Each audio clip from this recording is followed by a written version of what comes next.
All right, well, thanks for coming out. With no further ado, I'd like to introduce you to Mike Gilligan, who's presenting tonight and also editor-in-chief of AIGA Philadelphia. So thanks for the collaboration, man. For joining tonight. Hello, welcome to the first edition of Night Caps, a podcast and talk show presented by AIGA Philadelphia and recorded live at United by Blue Coffee House and Clothier in Old City, Philadelphia. Every month we'll gather to talk about the ins and outs of the design industry with regional creative leaders and celebrate the creativity and diversity of Philadelphia.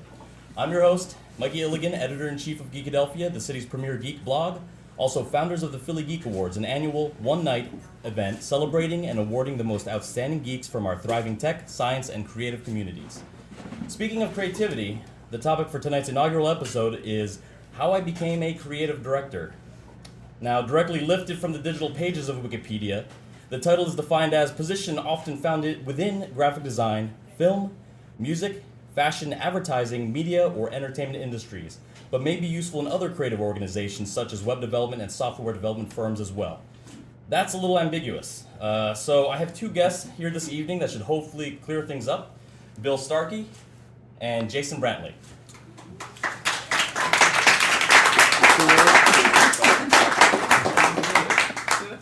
Bill is a creative director at One Trick Pony. He is a graduate of the Visual Communications program at the University of Delaware and continued his formal education in the crazy that is advertising at agencies like Baltimore's Trahan, Burden, and Charles, North Carolina's Long, Hames, Carr, and Mullen, and Philly's own Stick and Move and Red Teddimer and Partners.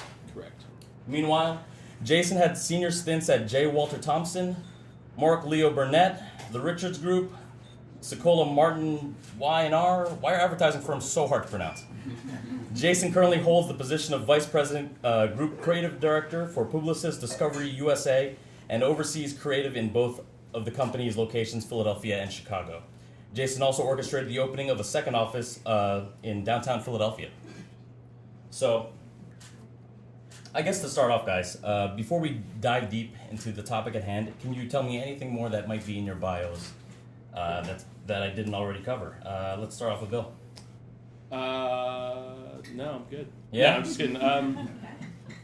Let's see. I guess I should kind of point out that, and one thing that always comes up, I do mentorship with AIGA, and I still teach at the University of Delaware on occasion. And you always get students saying, like, when can I be a creative director? Well, it takes a while, and it takes a lot of work. And I think a lot of students are like, I can just be a creative director now. And you're like, no, you really can't be a creative director right now. Like, so, of that list of things, I guess I wasn't a creative director until like halfway through that list of stuff that you mentioned that I've done. Okay. And even then, there's levels of creative director.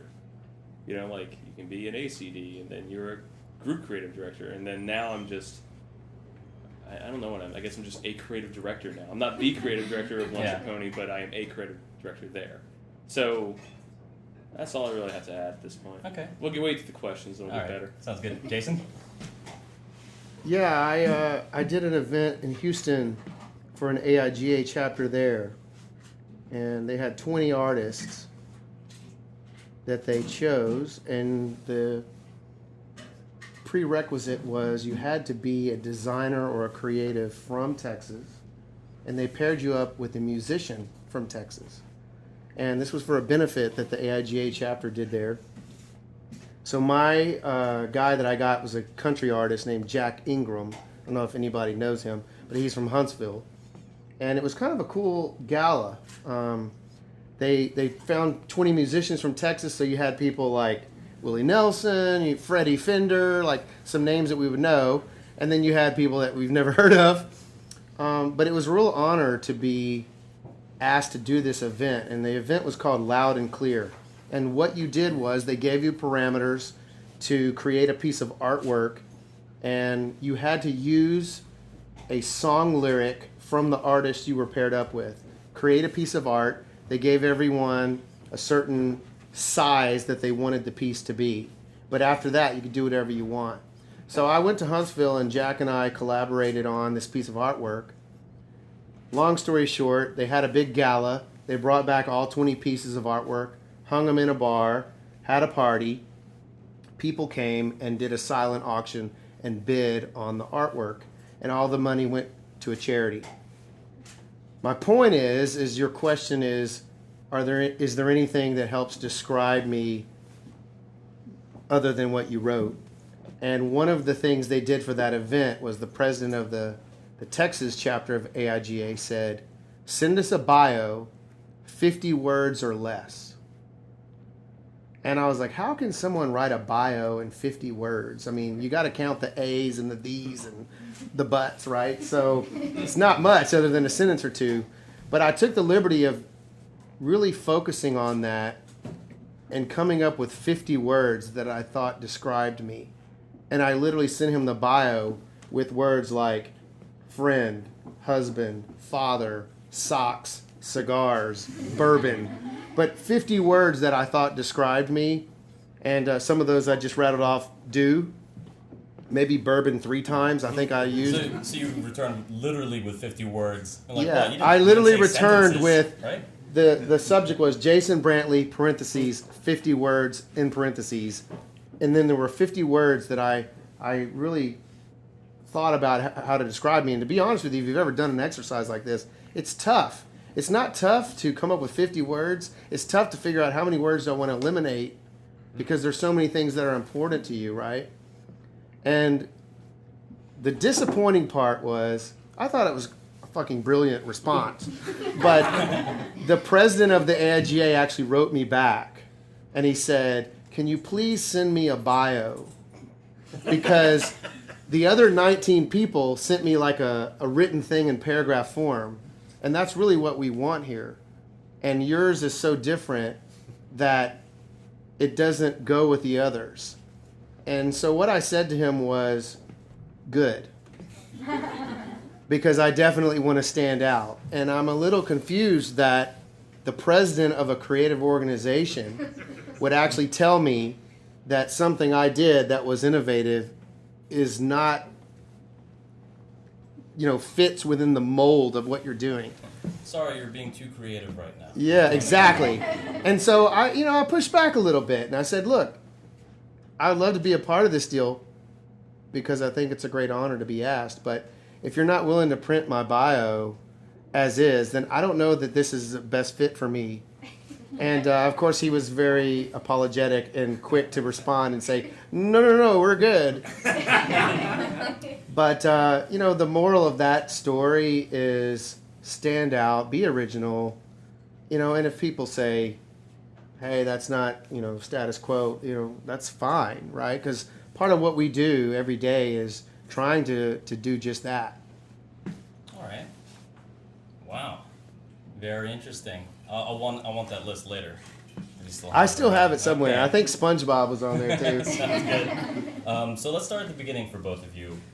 I know we touched on some of these topics, but I think right now we have a better idea of where you are currently. Bill, how did you get into this industry? By accident, actually. I actually went to college. I was a biology major. And it took me about 25 minutes in my first calculus class to realize that was the biggest mistake I've ever made, in my entire life. I don't know, go way back. I went to private school in Delaware. I went to, Catholic high school. Okay. And, Did you go to Sally's, by the way? good God, no. No? Did you go to Sally's? That's the only private school in Delaware I know, so... No, that's why I mentioned I went to their rival high school. Archmere? St. Mark's. Oh, okay. So I know 2 schools in Delaware, not 3. You know 3 now. Okay. Anyway, so my mom worked for DuPont, like everyone in Delaware works for DuPont, So she worked in this awesome, it was I don't know what all you think of this. She worked in a genetics lab, right? And they're making this corn that resists bugs and worms and shit. And I was like, that's the most amazing thing. You can actually take a piece of corn and you can change it so stuff won't attract to it and eat it. Whatever you think of it, right or wrong, whatever, that's what they did, and I thought that was awesome. So I'm like, this is kind of cool. So I roll in to the University of Delaware, got accepted to a couple different colleges, decided to go to Delaware, because I really didn't know what I wanted to do. So I'm like, why the hell am I going to go to Arizona State and pay out-of-state tuition and probably party and drop out in the first 6 weeks, like some of my friends did, when I'm doing this, So I go to Delaware, I kind of undeclare with science as a big background. go to this calculus class, freak out, say fuck this, and then I'm just like taking all these classes to kind of fill off my prerequisites, like all the crap classes you got to take just to graduate. I'm like, I'm going to take those now and try to figure out what I want to do. And I took this art history class that was called Design in the History of Art, which wasn't your typical art history class. I mean, I remember the whole thing like clear as day, so that's how I knew this was like what I needed to do. And it was more of an art history class that covered industrial design, film. I mean, if it was considered art, we covered it in this class. And we got to the graphic design chapter. How many hockey fans are here? A lot of hockey fans, right? Fires. Yep, they're cool. Do you remember the Hartford Whalers logo when the Hartford Whalers were a team? And it's actually tragic the Hartford Whalers are still a hockey team, but it was like an H and a whale tail. Logo No, it was a W. Like. Yeah. It was a W and a whale tail on the top of it, and the negative space that was between the whale, the tail of the whale, and the W made an H. And we saw that, and we saw the FedEx logo that had the arrow in it, and the negative, the negative space makes an arrow, right? And I sat in class, and I'm just like, holy shit! Like someone figured this out. This is the craziest, coolest thing. And I could probably tell you the day if I thought about it enough. I know it was a Thursday afternoon class, and like it was the first class in college that I ever, like I couldn't wait for the class was over. Like I ran up to the professor. I'm like, how do you do this? Yeah. So you're like, bioengineering has nothing on this. Yeah, forget this crap. Like, you can change the world. I want to make a logo. Like, so I kind of rolled up after the class, and I was like, who does this? Like, I had no idea this was even a career opportunity. And I just figured big companies had people in some room, and they just drew stuff, and that's how ads and TV commercials kind of came out. So I talked to the professor, and like, oh, by the way, she's like, you should go talk to this guy, Ray Nichols. He is the guy, he's the chairman of the Visual Communications Group here at Delaware, and they do this. And by the way, it's also one of the better programs in the country right now. So get back to my dorm, like run back to my dorm, call this guy Ray, who is, I don't know if anyone knows Ray Nichols in this room. Yeah, you know him. So he's got like the Jerry Garcia thing, like wild hair, wild beard. Kind of a terrifying man to a freshman in college. So I call him, like, how do I do this? He's like, well, you kind of squandered your freshman year of college, like you have to like basically take your freshman year over again and be an art major. I'm like, whatever. And that's kind of that's how I got into it. The Hartford Whalers logo is the reason I'm here. It's amazing. Have you ever been to a game? Tragically, no, because I was a college student with no money, so I never saw the Whalers play before they left Hartford. Oh. But I mean, I've been to a ton of games here. And then after that, it was really Delaware's program was very, very structured. You had to be a studio art major for a year. Back then, it's a little bit different now. But you had to be a studio art major for a year, and then you had to apply to get into the visual communications program. So, gotcha. So it was a little bit more focused. Stupidly focused. Yeah. And so it was, I think, when I got into it, I think there were 60 of us. When we started, there were 16 graduated. Wow. So they either cut you out, or you failed out, or you just said, I'm not going to do this anymore. Yeah, I went to art school myself, and I feel that's usually the case. Things do get whittled down. Yeah, so it was really, I just happened to be in the right art history class, saw that logo, which I'd probably seen 1,000 times before, but I never saw the H. That's and awesome. And I'm like, someone does this. Someone figures this out. This is great. I want to figure that out. And that's why I'm here. Cool. Which is funny because now I'm a creative director more in branding. Yeah. Graphic design, I enjoy graphic design. That's not what I do for a living, but it's like that one little thing, like just kind of totally shifted my entire career path. Fascinating that you can trace it back down to just one logo. Exactly. All right, Jason, how about you? Any logos that have changed your life? No, but everyone can pull out their Baptist hymnals. We're going to sing a hymn here. It's a little bit different for me. I was not an art major or anything like that. My father played professional baseball. He was a pitcher. And growing up, I played baseball, and he was my coach until I got to high school and was on the high school baseball team. And I think my dad and coaches were grooming me to kind of go into college being a baseball player. And unfortunately, the summer before my junior year, I was in Texas. That's where I grew up. And I had a diving accident. I dove off a pier into Lake Livingston, and the water was about 8 inches deep. And I broke my first and second vertebrae. So I was life flighted by helicopter to the hospital, and I was in the hospital for just over 2 months. And I had a couple major surgeries where they took a piece of bone out of my hip and fused it to my spinal cord, and took out the vertebrae that was broken. And basically, in the first few vertebrae of my neck, I have some wire and some bone that's all fused together over the years. But I missed my entire junior year of high school, and I had to take homeschool. So it was very, very frustrating for me because I couldn't play sports, I couldn't skateboard, I couldn't do a lot of the things that I was doing. And I spent a lot of time at home. I spent a lot of time with my family, rehabilitation, and it was a tough time for me. But I tried to embrace it, and I ended up taking more classes my junior year at homeschool than I needed to because I had some extra time. So long story short, by the time I got back to my senior year, I had nothing but electives for school. I didn't have any required courses. So where normally you might have an English or a history or a math, I didn't need that. And some people that are here know me, but I sing, and I like to sing, and I'm a karaoke junkie, and that's like my therapy. But I was in choir in high school, so it was choir baseball. I know that's kind of an odd thing. But when I went back my senior year, I had to come up with electives because I didn't know what to do. And there was only a couple of choir classes you could take. So I kind of struggled, like, what am I going to do? And so I consulted with my father, and my dad said, why don't you take some art classes? Because during that year that I was at home bored to death, some of you guys might have seen the halo vests that people wear where you've got like this thing screwed into your skull and you're wearing this big padded thing. So I had that for 6 months. So I couldn't go anywhere. I couldn't ride in a car. It was horrible. I was like home ridden. But I started sketching and, to pass the time. And so I think my family saw that I was artistic in some way. And so my father recommended to me to take some art classes. So I did, but because I was a senior in high school and never taken any art classes, they put me in Art 1 with a bunch of freshmen. So that was cool. The girls weren't as developed as I would like. I'm joking. But, I moved up the ladder, and by the time I graduated from high school, I was in Art 4 with some of my peers. And I did really well, but not so much at drawing and painting, but more with symbolism and other things that were more conceptual. And so when I graduated from high school, I really came to a crossroads because sports were kind of gone for me.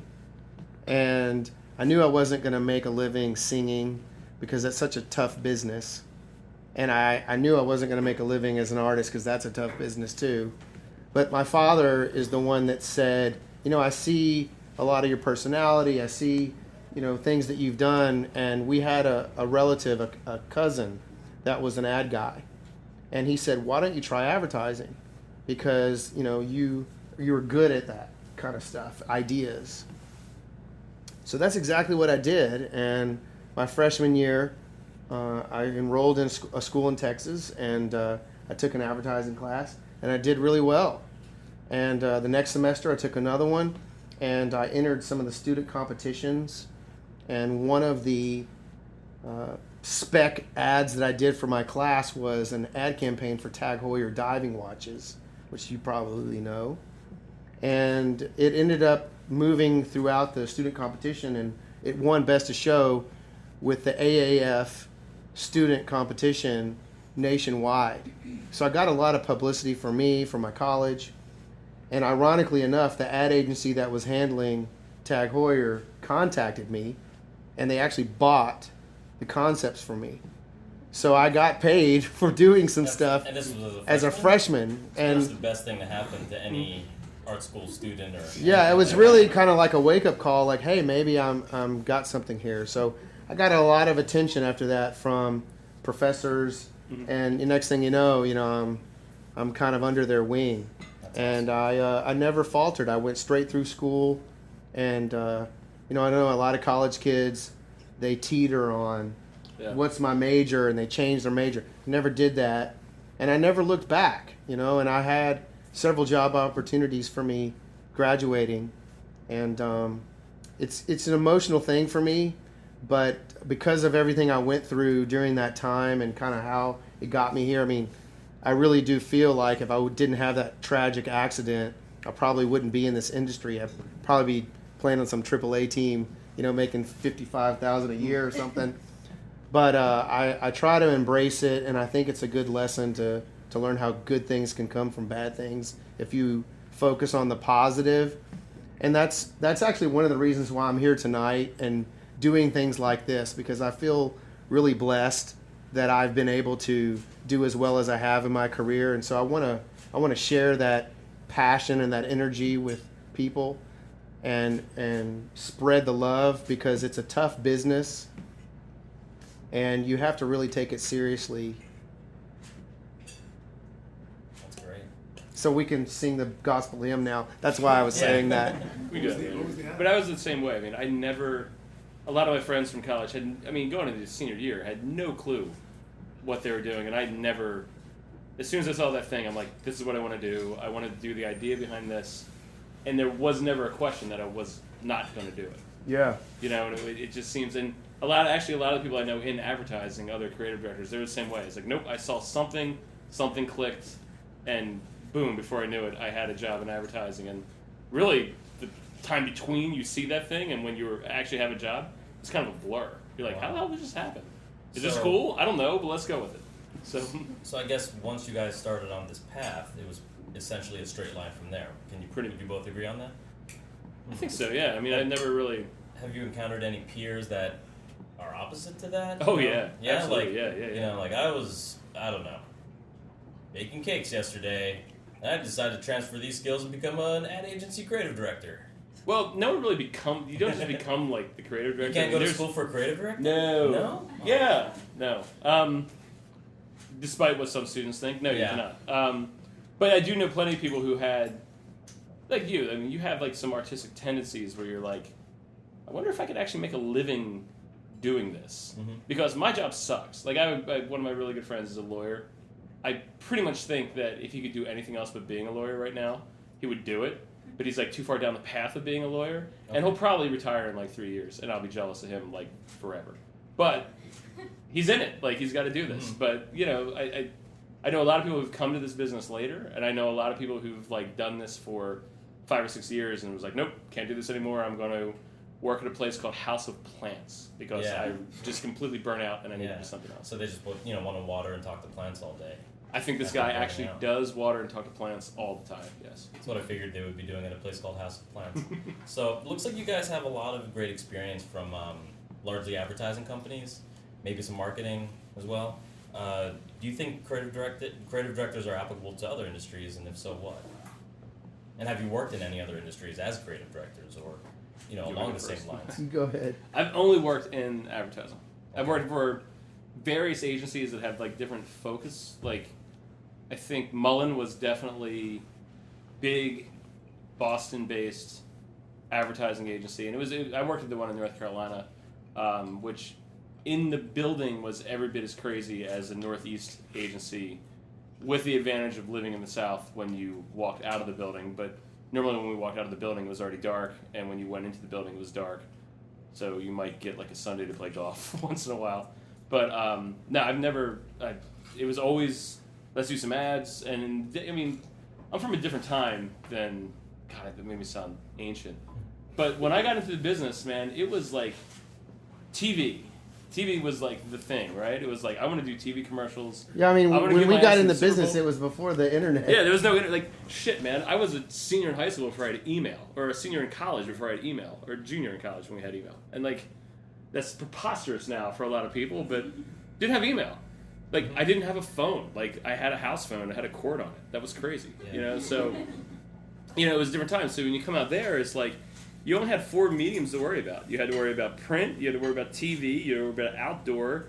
I wasn't a writer, so I didn't have to worry about radio too much other than the idea, and my partner would go off and write that. Mm-hmm. And maybe this crazy thing that Kirschenbaum and Bond started was called guerrilla, which was anything that doesn't fall into the category of print, radio, TV, or outdoor. So it was just a different time. But that's, we've kind of adapted to new things daily now almost. Yeah, what would you say are the most, so, we have the addition of a huge new medium. What skills have you transferred over to the web and Well, I think all the other stuff we have for going on? me, the basic skill is still the same. The basic skill is still the idea and storytelling. So it's just trying to figure out how do I adapt that into Instagram, into Vine, into a Spotify playlist that tells a story somehow.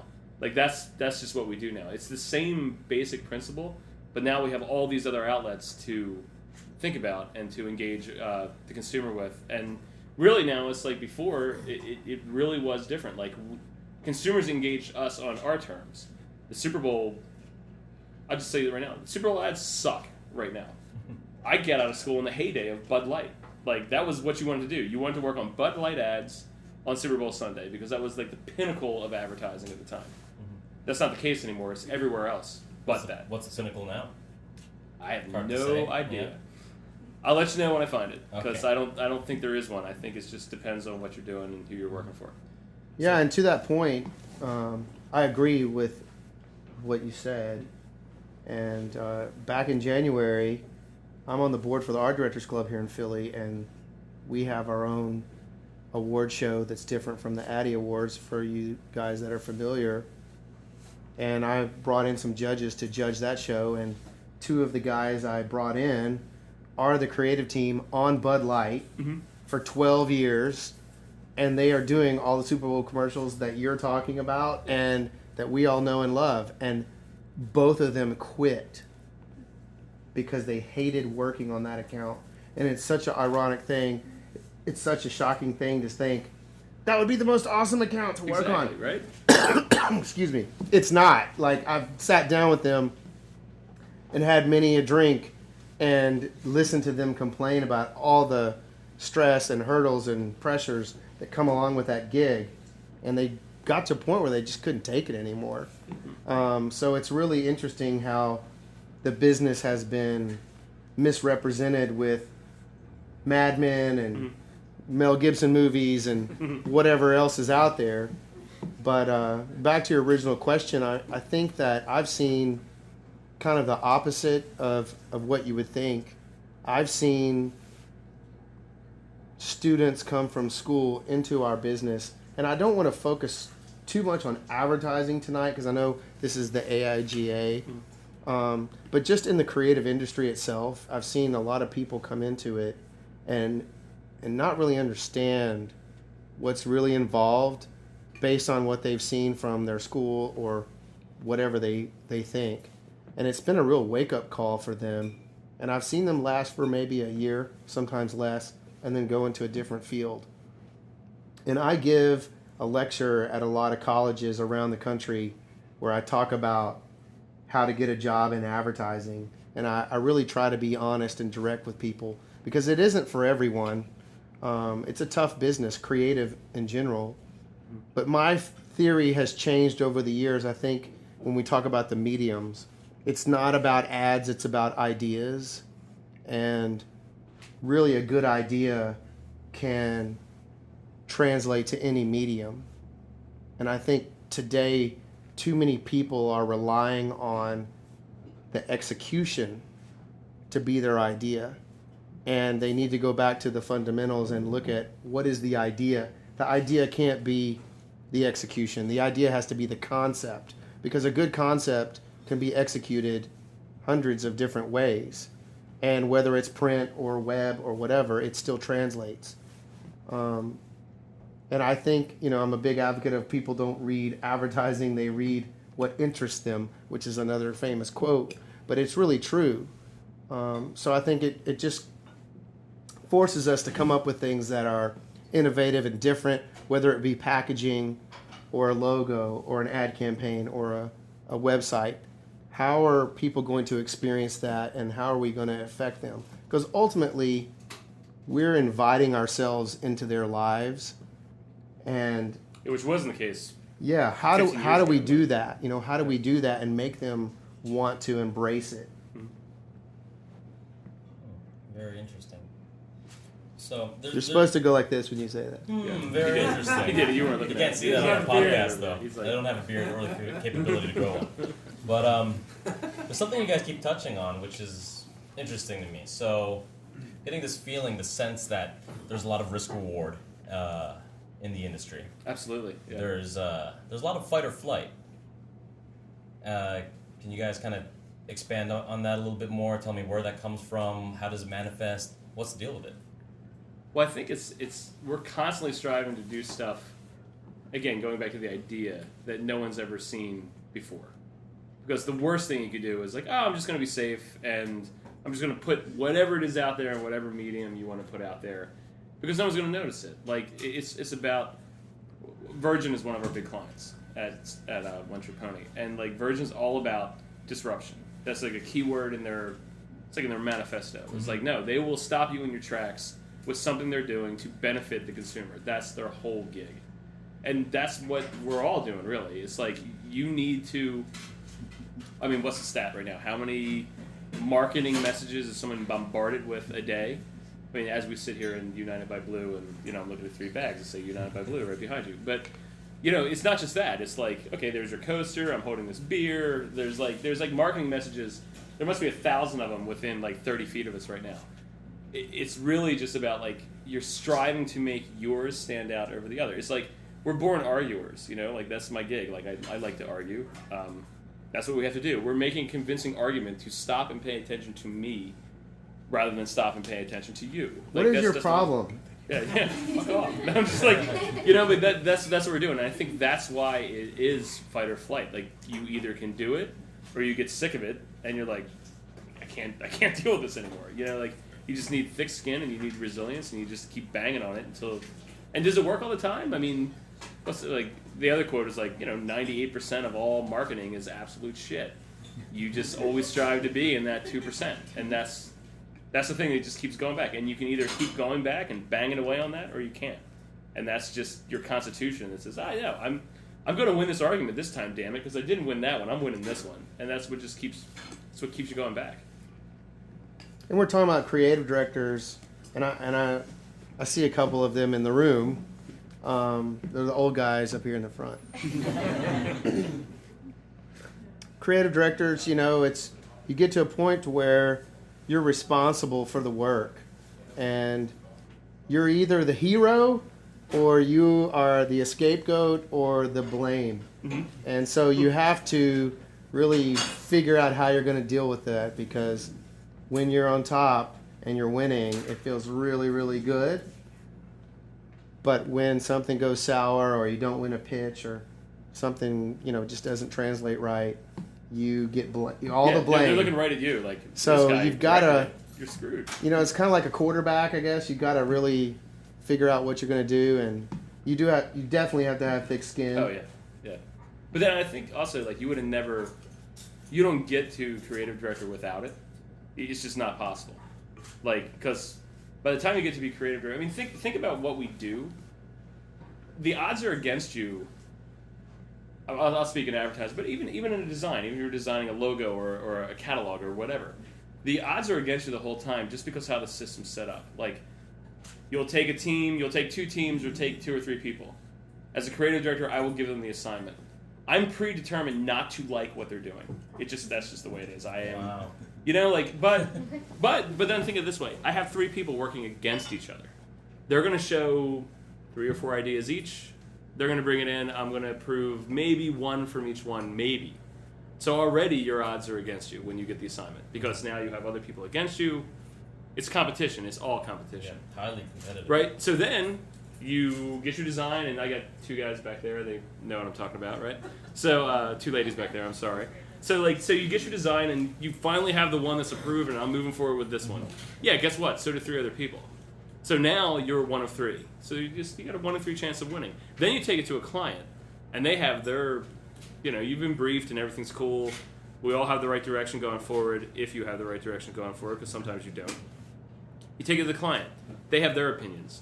Every step of the way, there's an opinion that's not yours that's slamming into your face. That's punching you every step of the way. So now there's odds. It's like a funnel. It's like you have to fight this bracket fight to be the winner.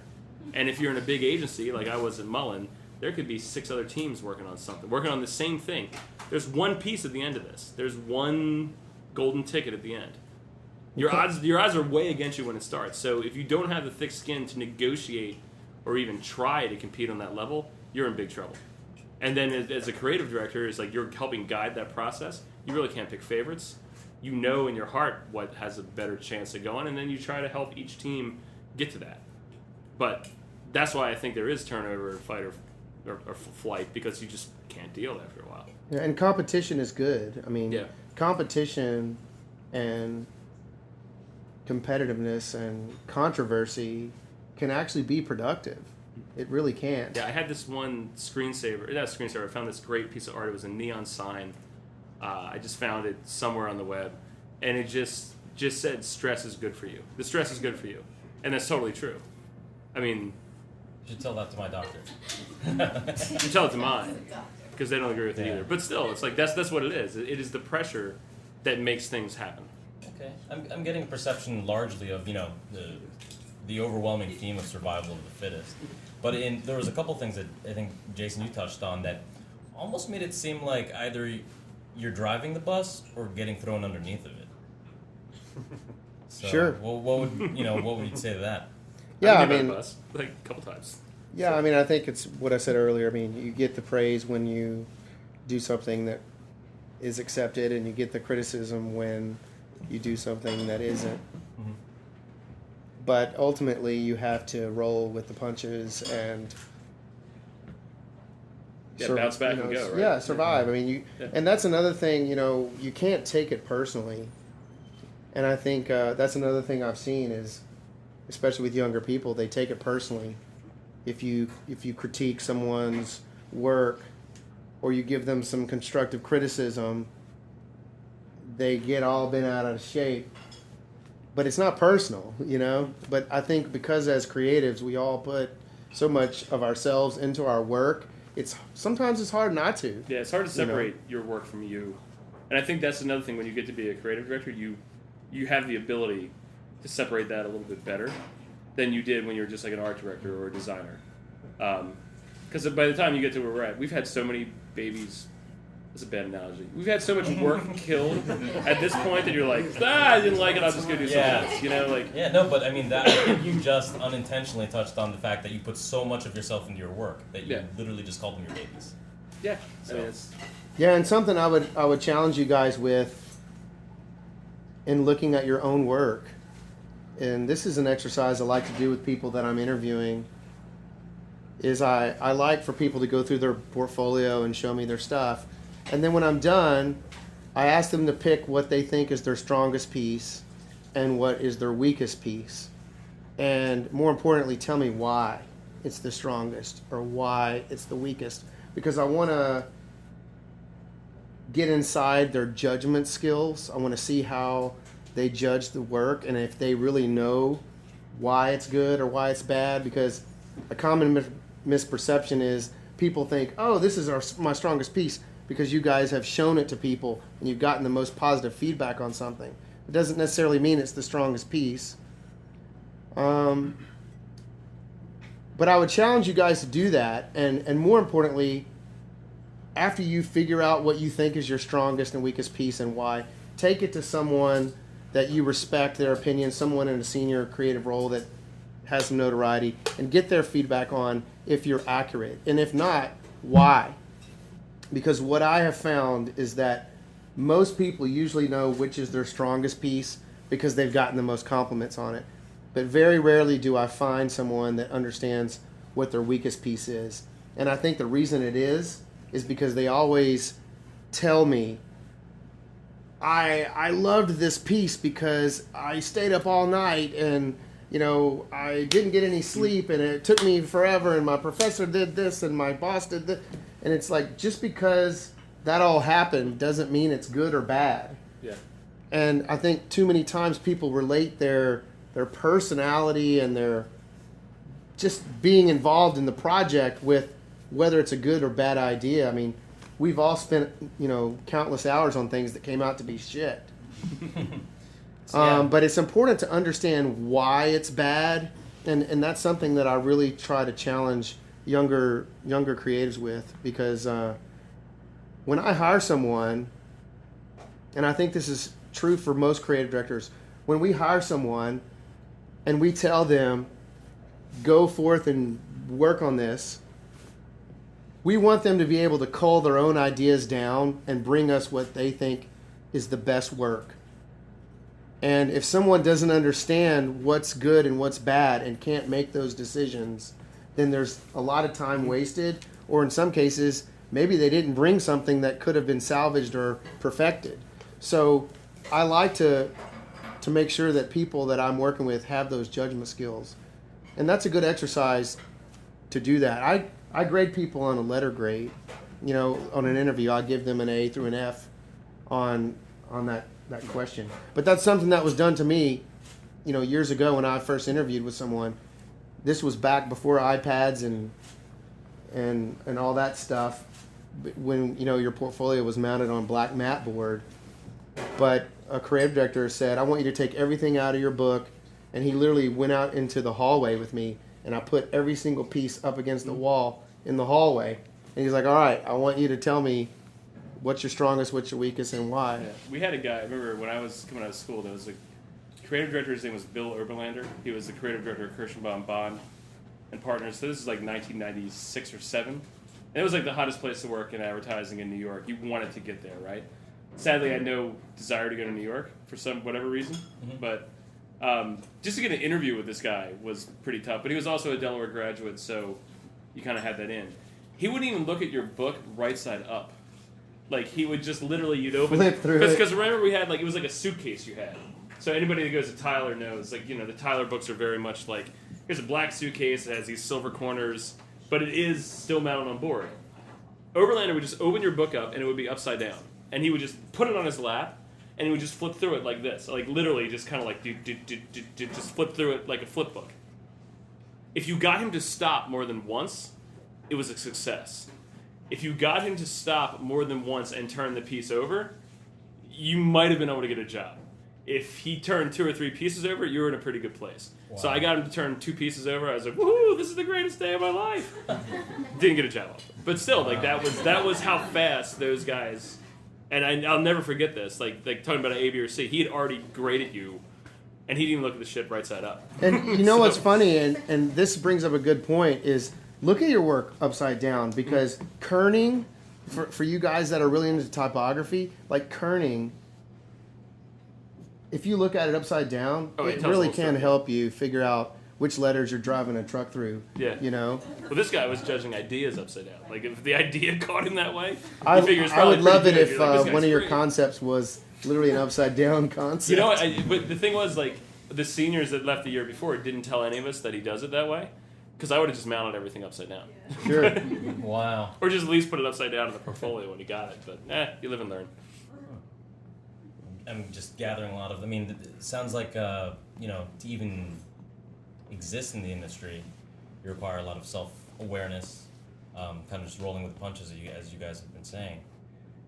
So we're along those lines. I mean, so say I'm a junior creative. I've been able to make it into the industry. How do I kind of follow the path that you guys have taken? How do I get to that point? Is there any way to really sum it up, or do you just hope that, you know, everyone else checks out, or you know, you become the fittest? You know, how does that work? I think you just, I mean, I can't really say how you should do it. I only know what I did, right? So I mean, your experience is probably completely different than mine. Everybody's experience is a little bit different, and mine was just literally work and work and work and keep at it, and just, I mean, it is a lot of it is a quantity game. It's like quantity breeds quality, and you have to do that with your ideas. Like my partner and I was really lucky when I went to Mullen. The creative director at the time was this guy named Denzel Strickland, really super smart guy. If you look back at any of the award show annuals from, like, I don't know, like 88 to like 96, the dude's in CA like 50 times. Like, he's a really strong writer, really strong creative director, and he kind of like partnered me up with this guy Rich, and we worked together for about 6 years, and we worked perfectly together, which that's something you got to stress too. This is a team game. This is an individual game. No one gets to where they're at. Well, that's a lie. It's very, very hard to get to where you're at by yourself. Yet You it constantly seems, have to be balanced cutthroat stuff. as well, though. What's That's- that? Yet it seems very cutthroat as well this entire Well, time. yeah, because my team was better than his team. That's just Yeah. the way. It's like football. Like that's just the way it's going to go. Okay. Like I'm kicking that team's ass. I don't really care. But that's the way the agency. Like, and again, I'm more from advertising than design. But that's kind of the way it is. I would imagine the same thing. Like designers are a little bit more solo in the ad world. You are teamed up with a writer, or art director, or developer, or whatever.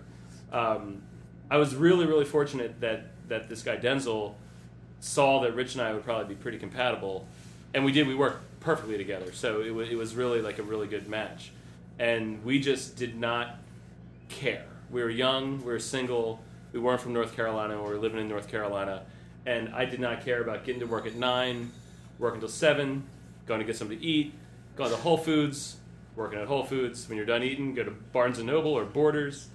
We had a table at Borders that was just kind of like ours. Like no one would even. You would walk into Borders and be crowded, and no one sitting at that table because they knew we were coming in at 8:30, and we were going to be there till 11:30 when they kicked us out. Wow. And then you would go home at night and you type up or draw up everything you talked about. You present it the next day, and you just kept going. And we were just driven to do that. Like, and we weren't even creative directors then. We were just art directors and writers. But we wanted our stuff produced more than everyone else wanted. And that's a lie. I don't think we wanted it more than everyone else, but we went at it like we wanted it more than anyone else. And it just worked out for us. And that's what it was. It was just, we would do a ton of shit. I was lucky enough to be pretty fast. He was a writer. He was really fast. We could just put a lot of stuff together. And your background was more of the artistic stuff? I'm an art director, but by trade. So it was just work. I mean, it was we killed it. And it worked out for us. I mean, we would be on TV shoots or other productions, working on the next thing. That's just kind of That's how incredible. Yeah, it's just what we did. Like, but it wasn't work to us. I really enjoy this. Mm-hmm. So it's not really like that kind of cliche thing. Well, if you really enjoy what you're doing, it's not work. It is actually true. Yeah. Because we never really saw it as work. This was like, I like photography. That's a hobby. I like video. That's a hobby. So it was like you take all these things you like anyway, and you like collide them all together with the work you're doing, and it didn't seem like work anymore.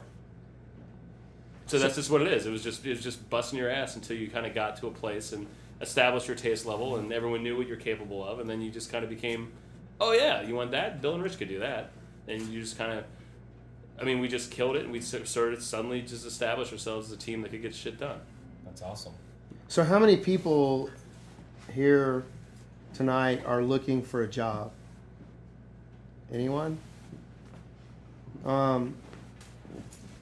My advice to you is, if you're a younger student getting out in the industry, or even if you're a mid-level or senior veteran person, do your homework. That's something that I tell people is, don't just send out resumes to everyone. Don't just apply to every single ad that's looking for a creative person, because the chances of you being a good fit at every place is very slim to none. And I tell a lot of younger people, do your homework. Research the places that you're interviewing or that you want to interview. Find out if it's the environment that you would thrive in. Find out if the people dress the way you're comfortable dressing. Is the space you're working in creative? And are the people you're working for, like, what do you know about them? Yeah, what have they done that you respect or that you like? Does it fit within your wheelhouse? Is it somewhere that you could fit in? There's a lot of things that you can do to get a leg up on others and figure that out. When I was starting out, there were agencies that I had seen their work and I respected their work and I thought it was nice, but I wasn't sure if I would, fit in there. And I literally would go to their office space and walk in their lobby and ask the receptionist for directions somewhere, just so I could see the space and maybe catch a glimpse of someone walking by or a conversation where I could tell, like, that guy's wearing a tie, I'm not going to want to work here, or this place, the plants are dead in the lobby, and maybe they're not, paying that well. But I mean, you can do things to where you can find out stuff about people. And I think today, when you're looking for work, you're just like hungry and you're desperate. Don't second guess yourself. Don't compromise. If you need to freelance. Freelance, do some temporary gigs until you find a place that maybe works for you, and then get more serious about it. But I see a lot of people that take jobs out of desperation, and it's a quick fix, but ultimately in the big scheme of things, they're miserable. And it affects everything. It affects your family life. It affects your relationships. It affects the work. It affects the people you're working with. And that's one of the best pieces of advice I can give is whatever discipline you are and whatever level you are, do what you think is going to make you happy and what you can really get involved in and focus on and give 110%. Because if not, you're going to regret it, and you're not gonna do your best. Yeah. And likewise, if you have a job and you're miserable, get the hell out of it. Like, just get out of it as fast as you possibly can. But I need to pay my rent. What's that? But I need to pay my rent. You do. I do. So you do. How do we but get there's that? a thing. Like, you can always be looking. Like, I mean, let's face it. We're in advertising. We're in design. You are a gun for hire. Mm-hmm. Even if you have a job, I pray my boss is not listening to this right now. But even if you have a job, you're a gun for hire. Like, I honestly think, and that's the thing, when you do get to be a senior creative or a creative director, you've formed theories about advertising or design or social media or whatever. That's also what they're hiring you for. Like, I have a definite point of view on how things work, how to motivate, how to do different things. One thing that I've realized in my time in this business is, like, it doesn't matter if you're a creative or an account person or a client. It's like a shot clock, right? As soon as you get to that agency, that shot clock starts. And that bitch is counting down, and it doesn't stop counting down. Because when you've figured out what you wanted to do and you've accomplished those goals, that shot clock hits zero. You know, I've always been on the path of, like, and I've been pretty lucky. I've gone places and said, you know what, I'm going to get to this place and I want to accomplish this while I'm at this place.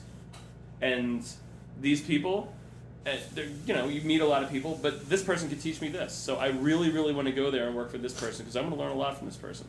Or this agency does this really well, or this studio does this really well. I think that can help me grow as an overall creator. And I've tried to get there, So one thing that, again, back to Ray Nichols at Delaware always said is, like, you don't take the job you're in for that job. You take the job you're in for the next job, right? Because you need to get the experience to get to the place you want to go to next. So you're almost like constantly looking one job forward to what you want to do. Now, when you get to be more senior, it's not the case anymore because you're like, no, I can settle in here and I can work here. I like working here. I can work here for a long time. Mm-hmm. But still, like, we're all in this industry. Shit happens. I don't know what's going to happen tomorrow. Yeah. Like, there's been enough people that, like, walk into work and find out they're not working there that day.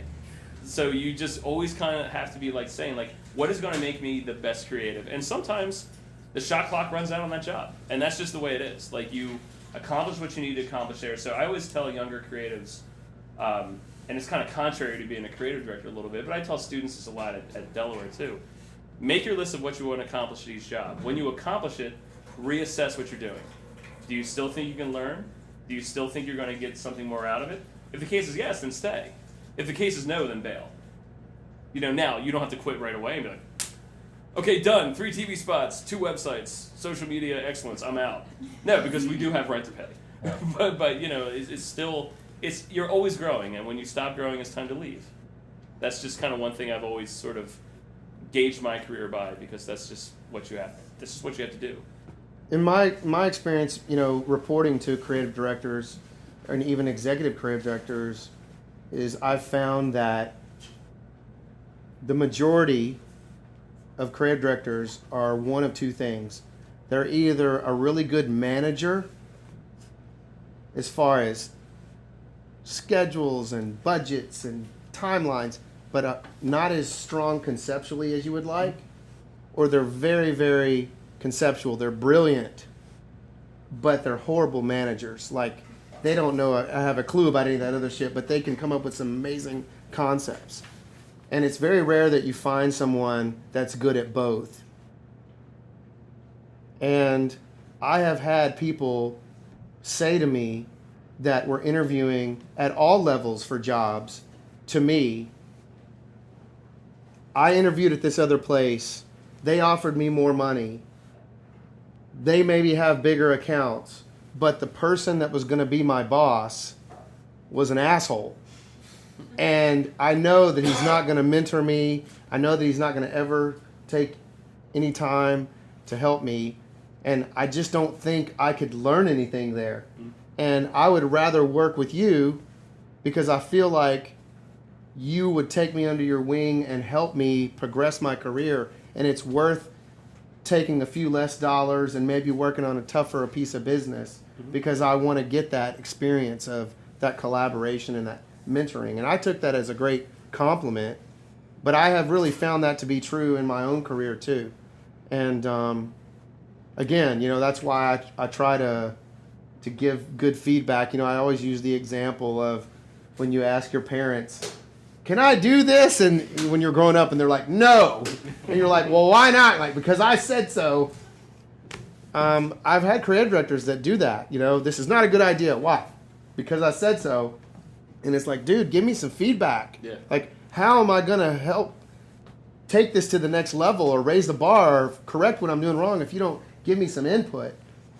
Where I've had other people that really give detailed input, maybe sometimes too much, but I would rather have the latter because that's how you learn, right? Is playing with people that are better than you. I mean, if you want to get good at basketball, you don't play with your friends that you can dunk on. You play with the guys you can't get a shot off because eventually you're going to learn a move or some kind of juke that you're going to be able to get by them and score. Yeah, that's the greatest feeling when you get that. So hang out with people that are better than you.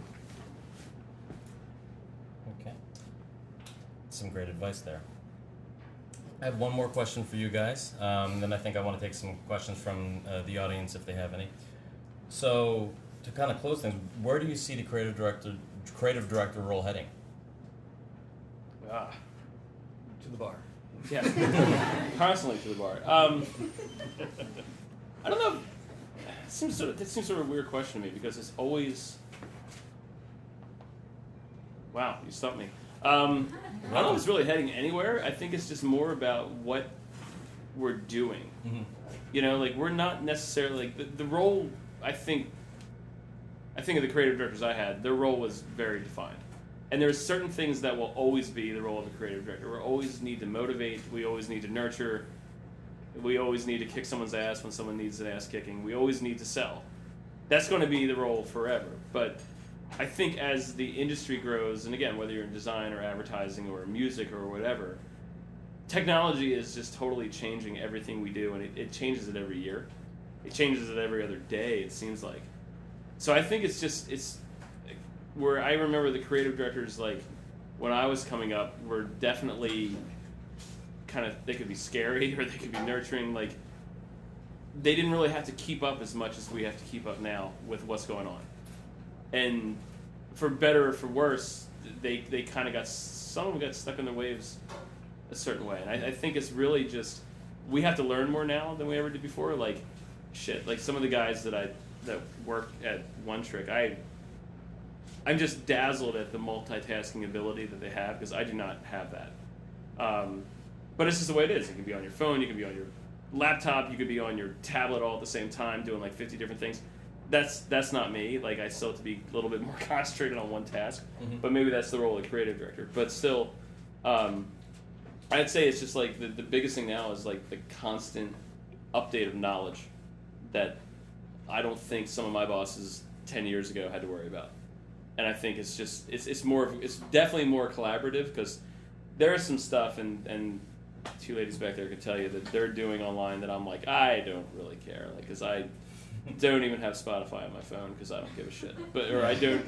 I despise, like, if anyone, like, I really give shout outs to the people here who are like, Starks, they've mentioned you on Twitter. I'm like, great, I haven't tweeted anything since 2008. So good for them. Like it's just that thing. It's like I think we have to be more open to some of the ideas that are coming into us now than ever before, because I'm just not as up. And this makes me sound like a terrible person in marketing and advertising. I'm just not up on some of the technology, given who the target is, as I could be. And you know what? I don't think I ever could catch up, and I don't think anyone could ever catch up. So it's like you just have to be more open to more ideas and more executions than you ever had before. Now, as far as judging an idea, I can do that all day long. Yeah. And I think that's where the creative director role is now. Judge the story, judge the idea, and then really be trusting. Bigger agencies have technologists, bigger agencies have like social media people. Really be a little bit more trusting to how they take your story and your idea and amplify it out to the universe. Yeah, I think it's just be open. Yeah. Be open to new ideas and new ways of doing things. What I'm seeing is people that aren't in a design background or even in a creative background, advertising background. I actually recently had a friend that hired a creative director that had zero experience in our industry.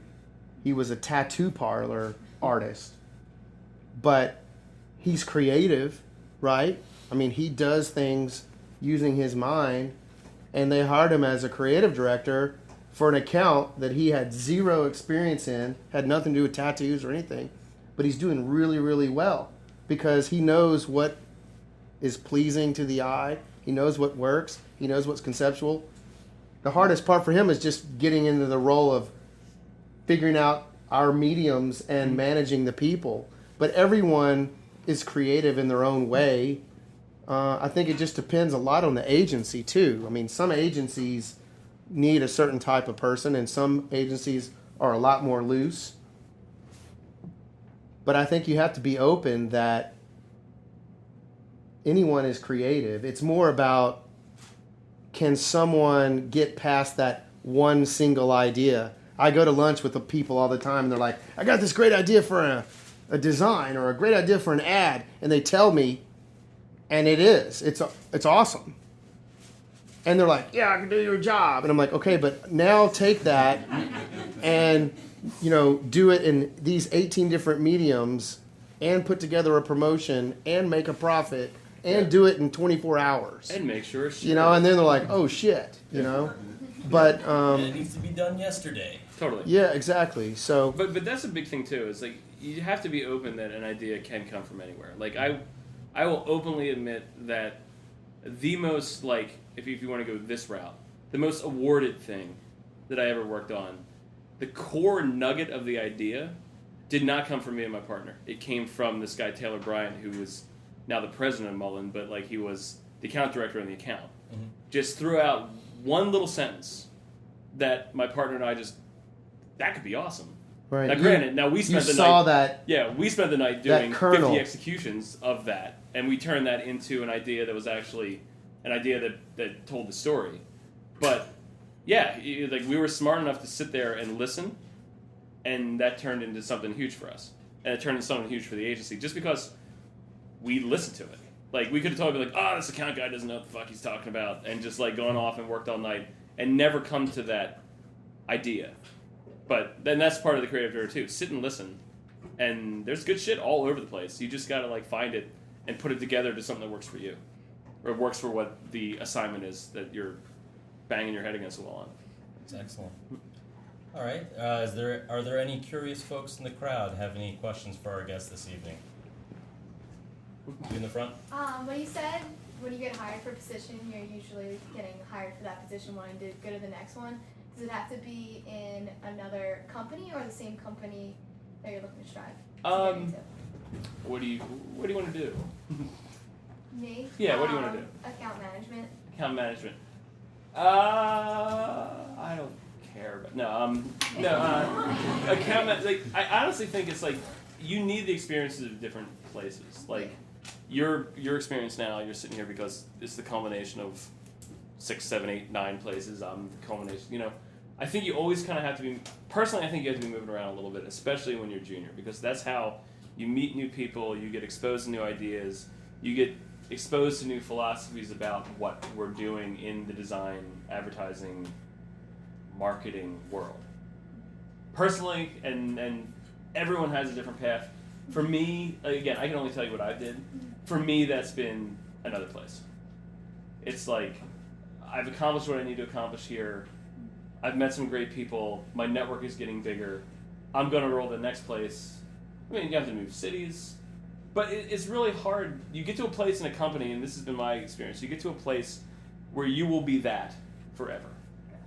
Right? I'm Bill. They hired me as a junior art director. They hired me in the studio. They bumped me up to be a junior art director.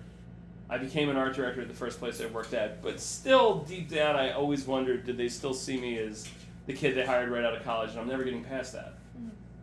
That might be totally false, but that's the way I felt. And until I moved to the next place, I didn't shake that. And I work with people that have been complaining about their job, where maybe we've gone out for a cocktail after work and you get into some deep conversations and they're like, I've worked here, for 20 something years and I haven't gotten a raise in 10 years, and they're miserable, and it's like, number one, you don't get anything unless you ask for it. Mm-hmm. So be proactive about that. But if you work somewhere for 20 something years, you're stuck there for some reason. Like, shame on you, right? So don't get too comfortable, because like Bill said, I mean, if you're not getting something out of it, you need to move forward. And there's nothing wrong with going to work somewhere and using it as a stepping stone to help you get to the next level. Because sometimes it's just the matter of the agency or the client or the genre or whatever it is. You reach a ceiling, and that ceiling is it. It could be the market you're in. Yeah. And especially for younger creatives, you have to be open to relocating, maybe. Yeah. And agencies change too. What the agency was 2 years ago might not be what the agency is right now. And you just evaluate, am I doing the work? Listen, we spend more time with each other at the office than we do with our spouses. We do. You will spend more time at work, and if you're really at a place that's kicking ass, I mean, I'll even take Red Tedmer, because I worked at Red Tedmer for a couple of years. Like, I spent more time with that crew at Red Tedmer. God, I spent more time with Steve O'Connell in probably the last 8 years than I did with my wife. And that was cool. That's what I wanted to do. And he's cool, but he's not my wife. So, but that's the thing. Like, you need to be comfortable around those people, and you need to feel like you're making a difference doing something. And if you don't, then get the hell out of there as fast as you can. And and there's plenty of reasons people go and leave and whatever, but you need to be in a groove with the people around you. And like I said, if all you're doing is like, God, I don't want to go in there, this place sucks, and you're just bitching nonstop, you're not helping yourself, or you're not helping anybody in that company. And I've had people come into an agency and work there for a few years and then get offered a better job that I could give them, maybe more money than I could give them, working on a better piece of business than I could give them. But I was okay with it, because I knew that they came in, they made a contribution of where they were, and it helped overall, and then they moved on, and I was happy for them. I was proud of them, and I knew that I was somehow involved in that happening because I helped them get to there. And that's okay too. And as a creative director, you do feel proud when someone gets a job that you're like, man, they just got the job that they wanted. I've always told them, look, when you get to where you are, maybe you can hire me. Yeah, you can hire me someday. But likewise, when someone takes a jump and goes someplace that you think is below them, you're just absolutely pissed at that person. You're like, why the fuck would you go there? Like, Jesus, like, that's just the dumbest move I've ever heard you make. But you feel like you're personally connected to these people because you do spend a lot of time with them, and you do make and kill babies, to use that term, with those people. Like, good God, that's so inappropriate. Where's that beer guy? Next question, anybody else? In the back. So I would consider myself a junior creative, but I'm in a position where I'm the only creative in the office, and I don't have anybody to kind of guide me in what I'm doing, so I'm kind of just doing whatever the hell I think would be cool and see if it works. What would you recommend for somebody in that situation to get better? Because I'm a shitty to mediocre designer right now. I'm like, get better. So I can answer that a couple Jason, ways. I just wanted to repeat the question. So the situation she's in is that She is a junior creative, currently the only creative, probably lacking some guidance. So what would you say to that, Jason? So you're only as strong as your weakest link, right? So you might be the weakest link. Here's what I would suggest is go to some workshops, go to some conferences, do some extracurricular activities outside your office, submerge yourself in, surround yourself by doing what you're doing right now. You're at an event after hours, listening to people. Go to AIGA events, go to Art Directors Club events, go to AdFed events. Do whatever you can to learn more about your skill, right? The second thing is get an intern. Get an intern to help you. There are a lot of people that are dying to just get something on their resume or get something in their portfolio that would be willing to help you. And believe it or not, some people will do it for free. Yeah. So you can go to your superior and say, I want this person to come in and help me. It's not going to cost us anything. Why would they say no to that? But now you've got an extra set of hands. But more importantly, make sure that person is talented, because now you have someone you can collaborate with. That's going to help you. You're going to have someone that you can delegate to. That's going to help you with your workload. It's also going to help you with kind of getting more in a managerial role and getting some entrepreneurial type things going. Who's to say you can't have more than one intern? I had 8 interns this last year. I had 3 interns from the AIGA and I had 5 interns from the AdFed. And I didn't do that on purpose. I did it because I wanted to help, and we needed more mentors. But there's a lot of free hands out there. And I think with you attending some conferences, pick some good conferences that aren't just boondoggles to get out of the office, but some good conferences that will help you practice some of your skills and some of your core creative values that can help you raise the bar in your shop. And if you don't know those type of conferences to attend, contact me. I'll tell you. I'll send you a long list of places that you should be visiting, because there's a lot of really cool stuff out there. Anybody else for a question? So you talked about how you're always pushing the envelope and looking to strive to do bigger and better. So not in a career sense, but on a project-based sense, are you ever satisfied with your own work? And if you are, what's the criteria? What threshold would you have to meet? What boxes do you have to check? The question has to do with self-critique, essentially, right? Yeah, so what would you say about that, guys? No, I'm never satisfied. No, it's a fast answer. I'm never satisfied with my own work. And I'm rarely satisfied with a lot of things. But that's what makes you keep going. It's like, I finish a project, it might be really good. But I'll look at it, and in a year I'm like, oh man, I can do better than that. And that's just kind of what keeps you, it's kind of what keeps you going. Like, even some of the, I tell a lot of students and younger creatives that, like, you'll look back on your book that got you a job, and you'll be like, how in the hell did this ever get me a job? Because this is awful. Like, I still have my student book. Like, we were cleaning out a closet. Like, I mean, I've been lugging this thing around for like 17 years, and like, I still have it. I look at it, and I'm like, this is the worst piece of shit. Like, how did people not just destroy me when I showed this thing in the portfolio review? But it's that thing that just kind of kept me going. It's like, even when you do something that you think is really good and you get a lot of praise for it, I can top that. That's not going to be that hard. That's what keeps you going. I mean, I think every creative deep down is like, I can do better the next time. And that's sort of like part of the self-critique. If you find yourself resting like, I've done it, it's time to get out and just go work at Home Depot or something like that, because that's just not, that's just not me.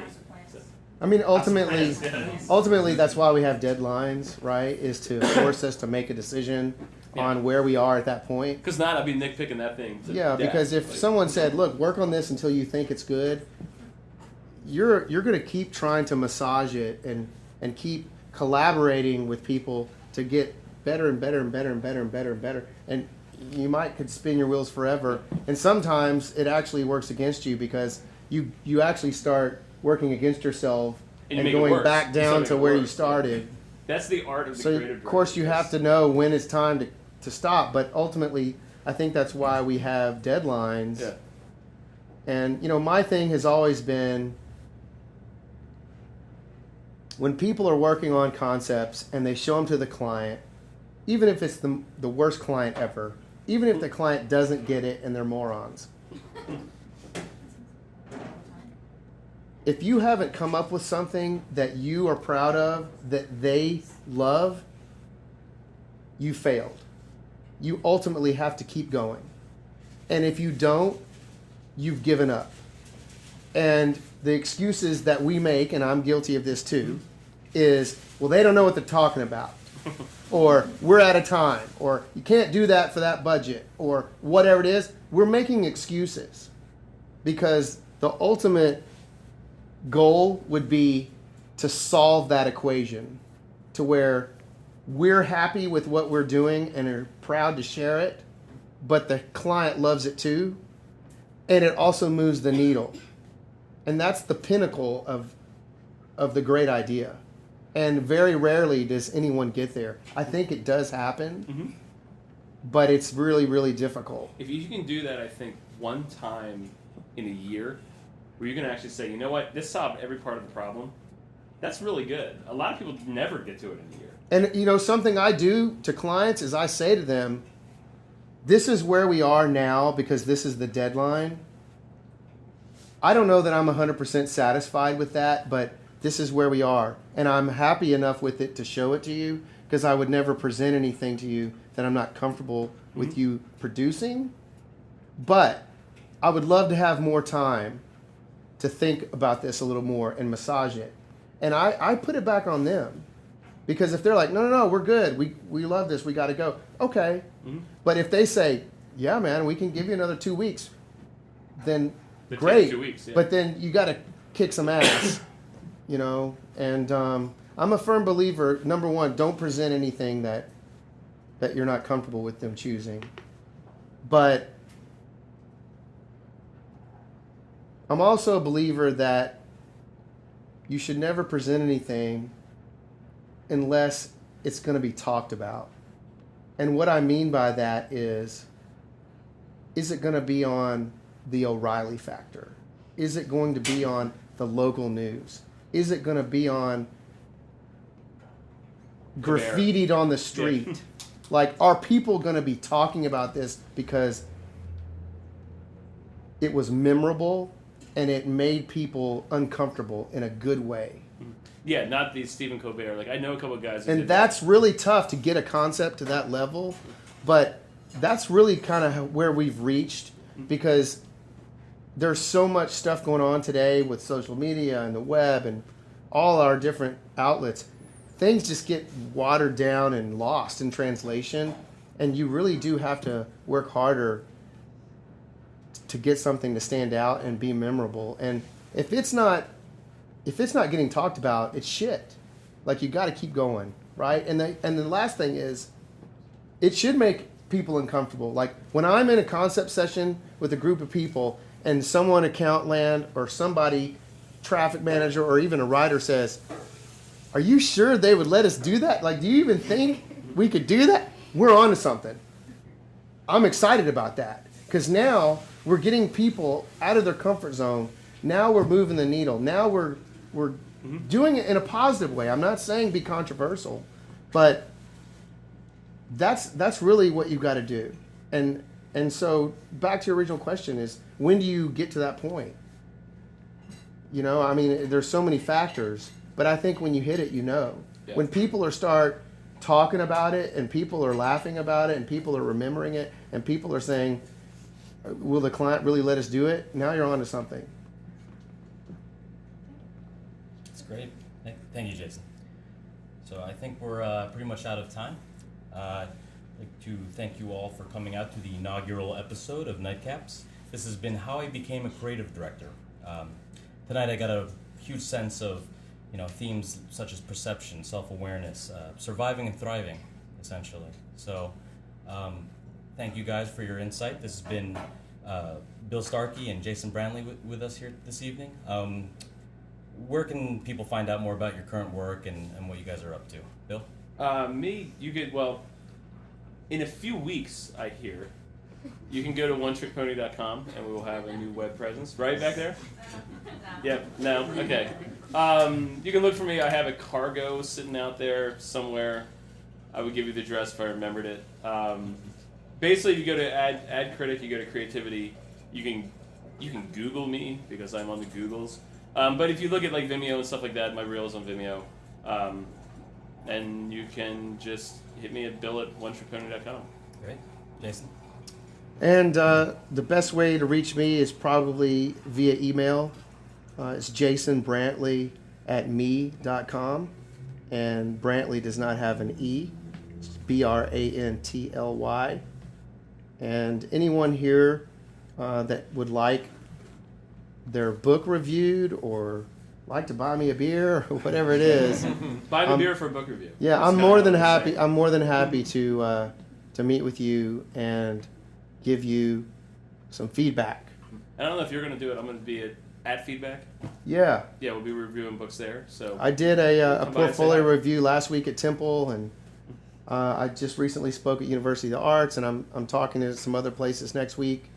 But I'm also on the board of directors for the Art Directors Club, so you can find me through that. But please reach out because I'm eager to help, and I think that's a rare thing these days. So take advantage of it. Great, thank you. And I'm your host, Mikey Illigan. You can find me here at Nightcaps and geekadelphia.com. So this has been the inaugural episode of Nightcaps presented by AIG Philadelphia and recorded live at United by Blue Coffee House and Clothier in Old City. For more information on future Nightcaps events and other things that AIGA has going on, check out philadelphia.aig.org, at AIG Philly on Twitter. Thank you very much. Have a good night, everybody.